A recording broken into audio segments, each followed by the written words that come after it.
Was he speaking on the No, mic? the speaking wasn't really in the swing. I came back and changed that with a lot of toasting, you know. Did you get that idea from America? America, right. And then I got together with Count Machuki and, you know, would just toast to him like I've heard it on the radio station. I know there is some way today. It all came from the American R&B music, you know, because we're always being influenced by the impressions, all them soul R&B groups. Love your sister, love your brothers. We would listen to a Dionne Warwick song and try to sing it exactly as Dionne did it. If you are a group, you would try to study the Supremes, Martha Reeves and the Vandellas. If there was a group who comes from abroad to our shores, we would want to go and see them because they have something to teach us. Music without Caribbean influence would be very boring. Now, almost every type of music has a sample, or they have a drum track, or they have some rap on it. Look at how much hip hop was influenced from reggae culture. We wouldn't have DJs. Toasting on the mic, that's rhyming. We wouldn't have the whole hip hop culture. And so much of that MC role came from the forefathers of this culture, who came from the islands, came from Jamaica, and what DJs were doing there and how they control a party, and then translated into New York. A lot of people don't know about that Eastern Parkway out there in Brooklyn, and all those battle of the DJs in the early 70s. Man, it was. Where would hip hop be without Caribbean Americans? There wouldn't be no hip hop. The most significant and neglected component about the history and the research of hip-hop is its origin. Wow. We got to start changing that narrative. Yep. We can't just keep saying Kool Herc gave birth to it. Jamaica gave birth to it by way of Kool Herc. Facts. Through the Bronx. Through the Bronx. Through the goddamn Bronx. So...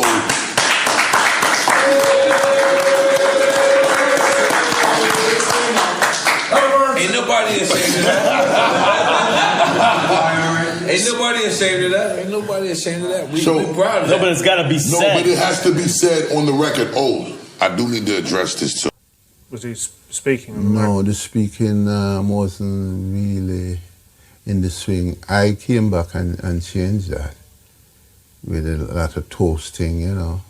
Did you get that idea from America? America, right. And then I got together with Count Machuki and, you know, would just toast to him like I've heard it on the radio station. Right. It is the end all says all. And that's an undisputed truth.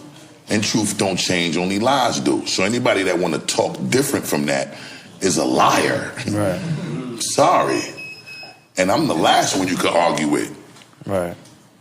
My history is too long through my work and through my action. And that ain't even speaking about the research that I had to invest before I actually had the opportunity to show it through my action.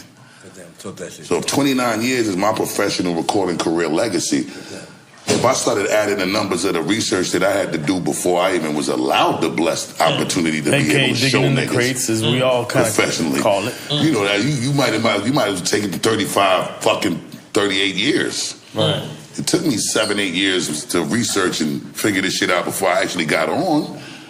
You feel me? So all I'm saying is, I ain't got no time for that debate. It's a pointless debate with Busta Rhymes. Let me just share the information and you take the shit and apply it the way you're supposed to. However you like. Let's do this shot, please. Let's come on, man. This is Come on now. This is a hip hop shot now. Salud. Fuck you mean, man?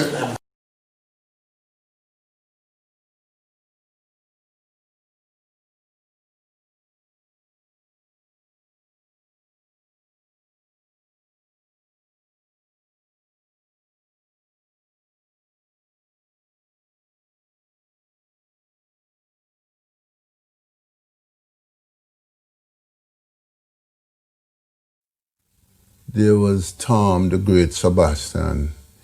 He had a sound system, which I used to go by on weekend and listen. He was playing rhythm and blues too. He was playing a lot of Wyoming Harris and stuff like that. Well, I first met Mr. Dodd through a DJ that he had by the name of Count Machuki, who was the first disc jockey in Jamaica at the time. Was he speaking? No, the speaking wasn't really in the swing. I came back and changed that with a lot of toasting, you know. Did you get that idea from America? America, right. And then I got together with Count Machuki and, you know, would just toast to him like I've heard it on the radio station. No, well, Coxsone wasn't the first sound system, but Coxsone's sound system was the first sound system to create disc jockeys that would use the microphone in between records. All the other DJs before our time, they would only just put on the records or either dance with a girl or drink a beer, but it wasn't anything exciting. Count Machuki and myself, we are the two persons that started this mic business. The way they rap, you felt involved because it sounded like they're rapping especially to you, you know. And this is stuff we came back to Jamaica with, that our sound took off because my sound was the only sound that doing stuff like that.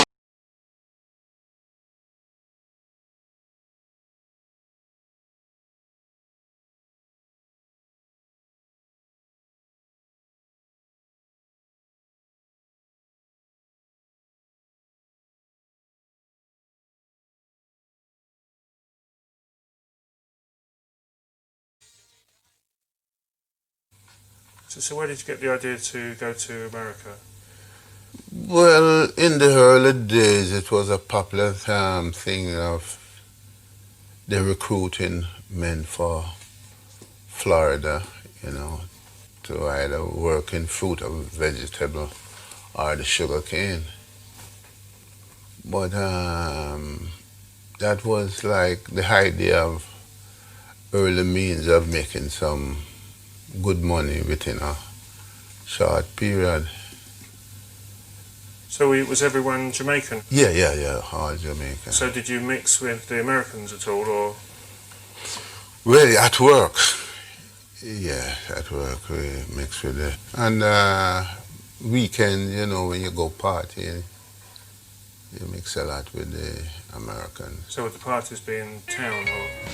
Yes, more, yeah, you'd say in town. Oh, the closer you get, the faster that Cadillac goes. Get up, little car, I gotta go catch my gal. Well, she's riding in the Cadillac, riding with my best pal. While I was there, I sent the amplifier along with a lot of records and stuff like that. So you knew that was what you were going to do? Yes, and I sent diagram of how like the box to be built. Then my old lady got involved, gave out the boxes, and she just started. As a matter of fact, she was the very first female DJ in Jamaica. I get ideas from some of the jukebox, you know, to build these boxes with a lot of glass and fancy stuff and writing on it. When the power of the amplifier was much less, it wasn't strong enough to break the glass. So we went for beauty, you know. So they made it of glass? Yeah, yes, certain spots.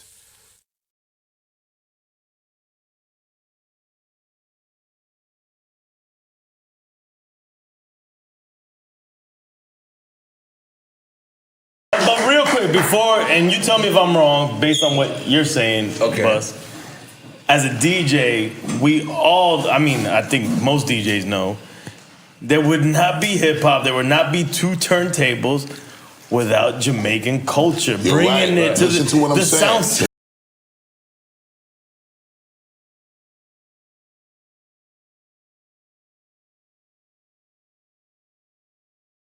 We should call them disco music. Yep. You'd have to have big money. There's only one store that sold them, was like Derek Harriott, and we couldn't afford that stuff. So we used to go to Aquarius in Halfway Tree and buy the bootleg 45. I remember Star Child from Brooklyn came down to Jamaica and did a set. That's the first time we're seeing that Brooklyn scratching. Because scratching wasn't really that big. We used to buy like the Kiss cassettes and the WBS cassettes and hear the mixers and we said, how the hell did they do it so fast? Yeah. Whenever it was like 20 DJs. There's only one day I realized there was like 20 DJs in a line mixing. Because it's like that tune to that tune to that tune. What are they doing? So they were like gold to us. You got a Kiss cassette back in those days. Yeah. Nobody can chat to you. Yeah. So for saying that now, so we saw Style Child come down with a Gemini mixer, 2 turntables, and the mixing matter. So, I saw him do it. There's nobody in Jamaica selling mixing mat. So he took the 12-inch record sleeve and cut out the record part, fling it on. Okay. So one man said, well, we still had it on the mats. Yeah. The man said, no.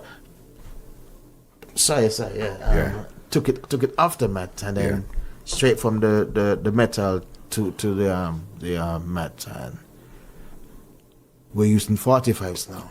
So it wasn't 12-inch at this time. No, 12-inch. We couldn't afford 12-inch. The bootleg 45 white label. Yeah, first time Jamaican white label. Yeah. So using white label now, 45. So I don't know if you know still, but if you're scratching a 45 on a record sleeve mat, it's gonna slide. Yep. Then time was like 55 sure, and that shit does bends. Yeah. So then Pickering came out. To the stronger stylus. Yeah. So we thought, we thought, all right, this glue the centerpiece to the record and then put a record over it. And, we were doing all sorts of stuff. Listen, you had to be innovative. Yeah, and I mean, we didn't know. I mean, there was no YouTube. Yeah. We can see how to do this. You just have to figure it out. Right. So we realized that, all right, we ain't got a lot of the disco stuff. So we start mixing rockers. We're mixing Dennis Brown, Revolution, and stuff like that. Got you. But at that time now, we weren't doing it correctly. Yeah. When you say correctly, what do you mean by correctly? Now is the guy Squeeze. Yeah. He touched perfection, but he wasn't doing it correctly too. Yeah. And that's why I tell any DJ to this day, if you want to be a DJ, learn music structure. For sure, 100%. So we worked out, all right, 4-bar intro, 8-bar intro. Yeah. Verse, chorus, mix upon the chorus. Yeah. That's how we started that stuff. Okay, so after a while you started to understand that structure. We were just mixing stuff and said like the party went rocking. Nobody dancing. Yeah. We did shit. So we had to learn. And we learned that by mixing soul music. Yeah. Because we were like way advanced. We're mixing what we could mix. So anything you could get your hand on. Right. So most soul songs were like all 16-bar intro and stuff like that. So we had to work out the intros. And, so it's like stuff like that. That's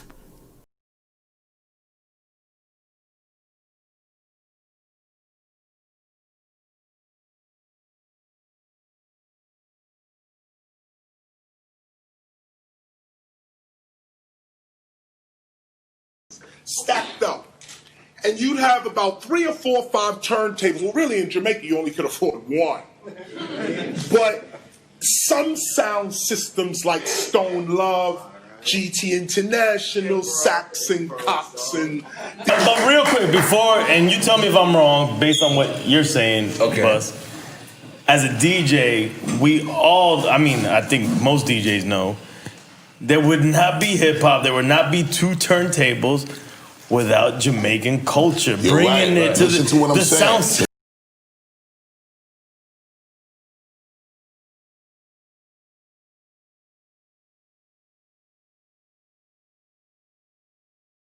Other Two-Line Music Hut's Entertainment Report podcast.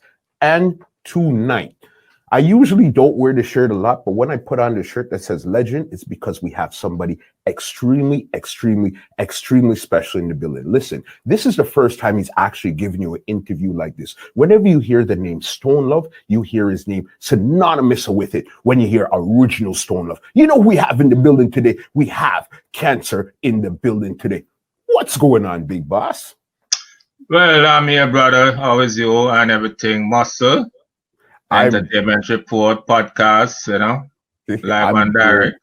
I'm great. Thank you so very much. Because listen, the amount of people that's been asking to hear from the original Cancer, it's been ridiculous. And the thing with it, I had no way of finding you until last night. I just asked somebody and they said, you know what? I have it. And tonight we're sitting down here. So it's just something that's meant to be. I thought back then it was only the rub-a-dub songs because they had the DJ to DJ on the next side that it was one turntable. I didn't realize that the soul songs were also one turntable also.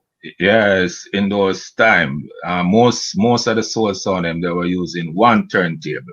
It's after later down in the 70s, precise 78, 79, I figure it started to have two turntable and so on. But earlier on, 70, 71 along that line, just one turntable.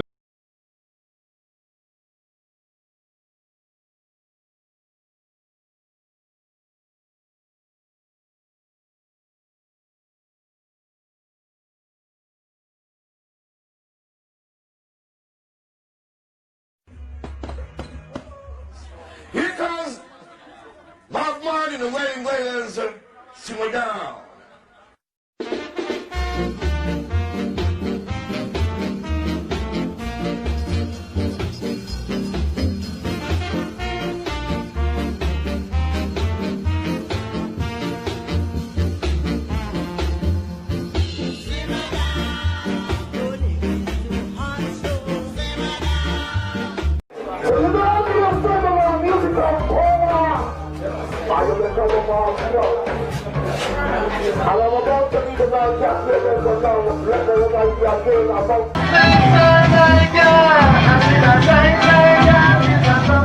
Mobile discotheques called sound systems travel all around Jamaica. Slash, I know. Yeah, man. That cat all time. Walla long ling. Tell them already, me go tell them again. Trouble already, me go trouble them again. Worries and trouble when you hear me again. That's my house, and I live there. Balang. Go marching in. Oh, and just sing. Abashanti Islasya. Yeah. Rastafari, who don't like him bite this. Esmalaya. Lord of mercy, imagine at the cross where I first saw the light. These sounds, they had like 4 turntables in a row. And what they would do is they had the amps connected to the turntable, so they would turn one amp down, turn the other one up. So this is how you go from one turntable to another. And they turn those amps down, turn this one up, and you have this turntable. Turn that one down, turn this one up. So what the Jamaican DJ spelled,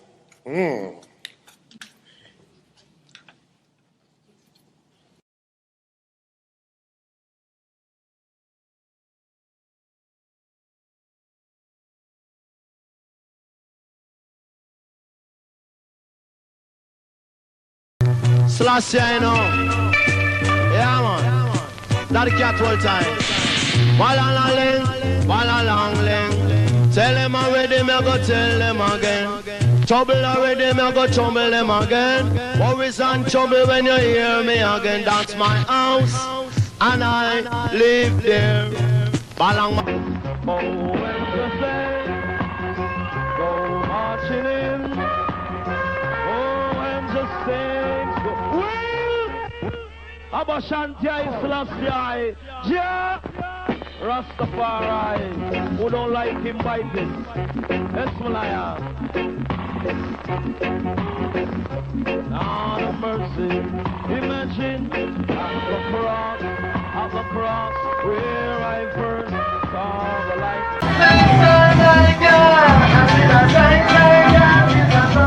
Mobile discotheques called sound systems travel all around Jamaica.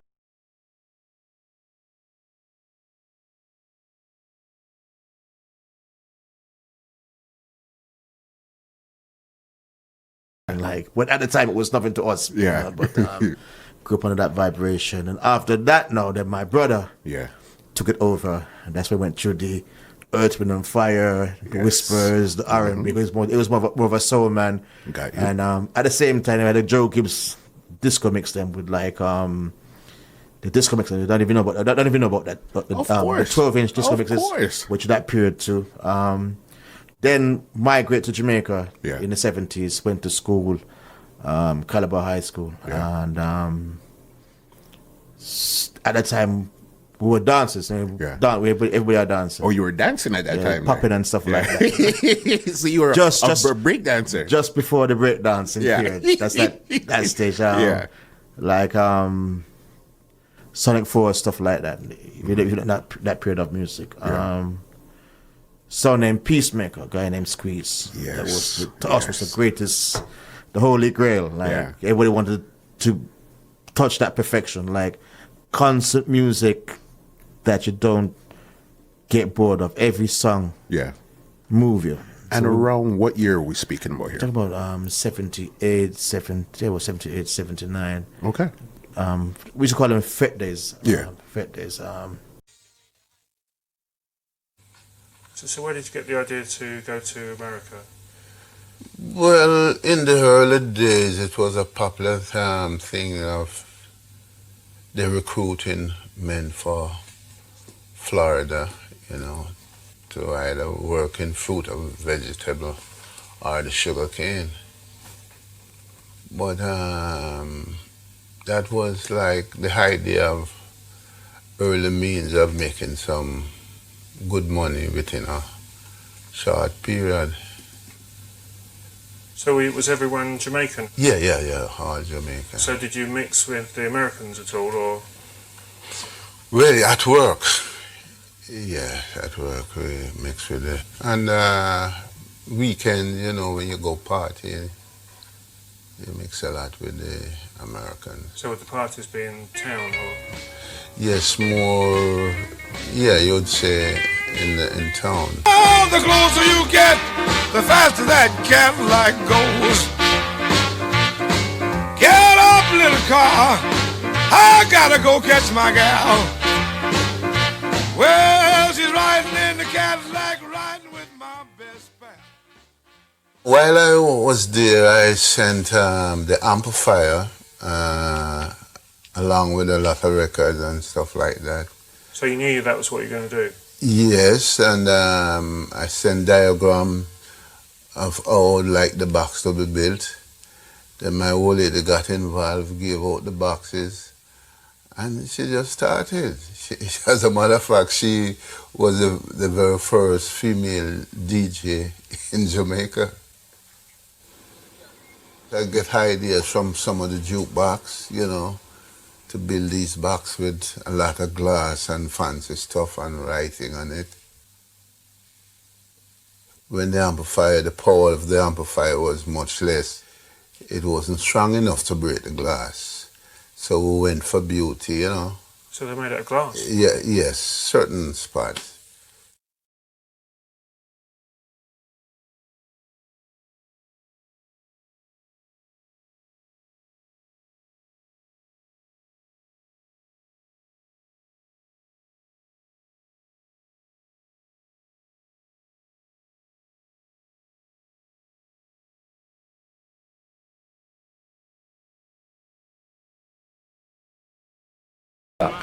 It was all about rhythm and blues.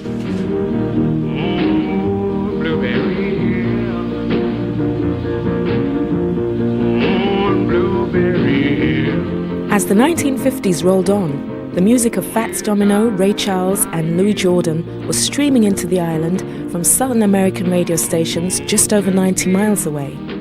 And with the sound systems blasting it out most nights of the week, downtown Kingston went dance crazy. And like any craze, it was rich with opportunity. People used to make money from it. You sell your own beer and you sell your own curry goat and rice, and you got the sounding system from 8 o'clock till like 6 in the morning, and they eating and dancing in the street. You get like 2,000-3,000 people, and you make a buck. Sound systems became the biggest local industry in downtown Kingston, and competition was fierce. To pull in the punters, you had to have the best music blasting out of your system. The race was on for the hottest American tunes. Easy Ricky sensation. You know, American people, they need cheap labor, so they bring to cut them cane and things. But while you're there cutting cane, if you buy rhythm and blues, 6 times more money you get, because you're going to sell it back to sound system people. So everybody anxious to go to the farmer, but not for cut cane. They want to go buy some record, you know? Out of this fierce competition, 2 giants emerged, Clement Coxon Dodd and Arthur Duke Reed. Combining their liquor businesses with their sound system dances, they were effectively the barons of downtown Kingston and would continue to control the Jamaican music business for the next 15 years. They could run the country those days because people, anywhere the sound string up, you have the crowd of people there before. They used to play in competition. It come in now like Joe Fraser and Holly.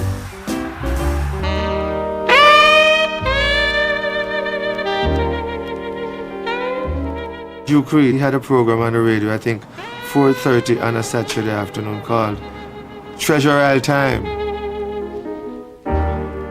They would advertise the liquor business, and then he would, on those programs, they would play newly made Jamaican records. To drink some more, but when I look at the clock, it was 3:45. To promote their sound systems, Reed and his competitors had turned to record producing by the end of the 50s, but not as we know it today. They had no intention of selling records to anyone else. They brought jazz musicians down from the tourist hotels to play Jamaican versions of American R&B, and then they just made 1 copy of each record to play on their sound system and achieve the much-prized exclusive.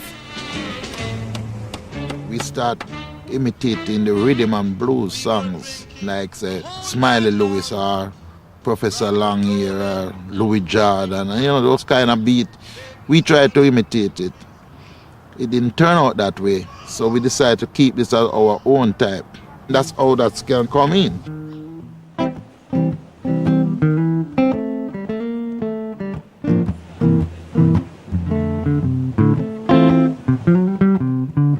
Styling like those was really rhythm and blues. What we did to this rhythm and blues is like you'd be doing 1, 2, 3, 4, 1, 2, 3, 4. But this kind of we change it to 1, 2, 3. And then it's more 2, 4, 2, 4 instead of 1.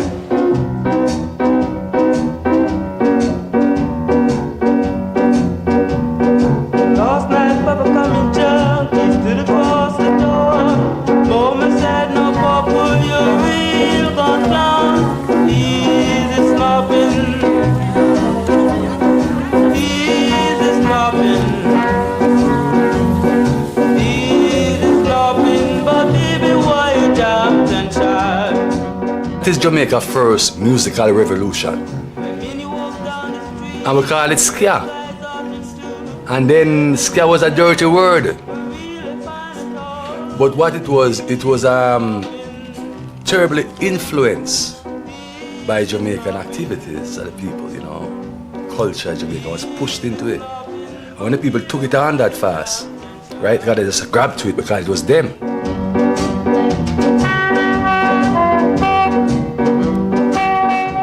This is the way of life of the lower class people. We haven't got anything else. What else do we have? I mean, the middle class or the upper class can buy a ticket and go to Miami or somewhere like that. That's all you have. You don't know anything else.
I know there is some way today.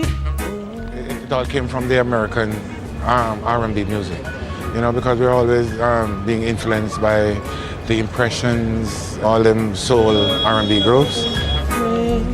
Love your sister, love your brothers. We would listen to a Dionne Warwick song and try to sing it exactly as Dionne did it. If you are a group, you try to study the Supremes, Martha Reeves and the Vandellas. If there was a group who comes from abroad to our shores, we would want to go and see them because they have something to teach us.